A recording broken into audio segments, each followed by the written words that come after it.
So you hear how he said that? He said, I change minds, change minds, one at a time, because that goes to how they want to remove the mind of Christ out of people and let them think they can be their own gods, We are kings. Kings of ourselves, first and foremost. And kings of themselves, be their own gods. While the people debate who's the king of this rap game, here comes little old Jermaine with every ounce of strength in his veins to snatch the crown from whoever y'all think has it. So you want to take the crown from Christ, he don't want him to be the king, king of kings, Lord of lords. And he want to take your crown. He don't want you to be, a saint, when Messiah gives the saints their 99.99% gold crowns. He want to take all of that. He want everybody to go to hell. Everybody dies. But rather than place it on his head, as soon as he grabs it, poof, boom, pow, it's like magic. With a flash and a bang, the crown disintegrates and falls to the earth from which it came. It's done. Ain't gonna be no more kings. Be wary of any man that claims. Yeah. Ain't gonna be no more kings. That's their imagination, So that when you understand about the king's chamber, the queen's chamber, and right under it is the pit. Right under that is the pit. You know what I mean? Right under the queen's chamber is the pit.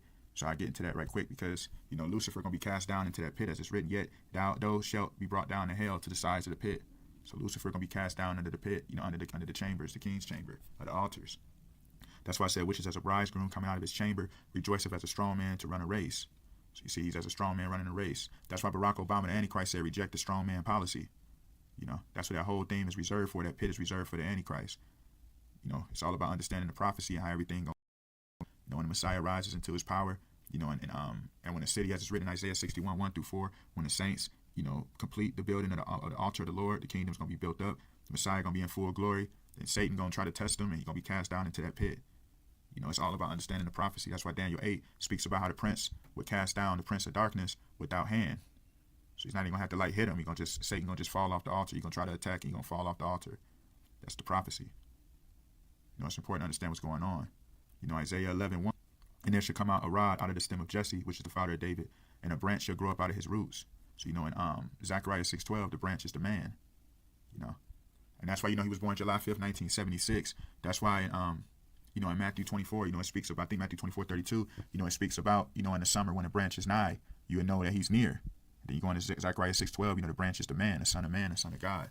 That's why they tease it, blaspheme it with Christmas, where they have the winter month, birth of Christ. Because, in July, that's the winter months in Africa. So, that's why they do it. And, as it's written, he rises from the east to the west. So, the Son of Man shall shine his lightning from the east to the west. So that all goes to how, he was born, in the summer. And, it's the same thing here. So that's why they try to do it in the winter here to mock and blaspheme, That's why, he comes to the root, he comes through the stem of Jesse. That's why you had Carl Lewis following down the line after Jesse Owens. That's why Jesse Owens paved the way for Carl Lewis, It's all connected.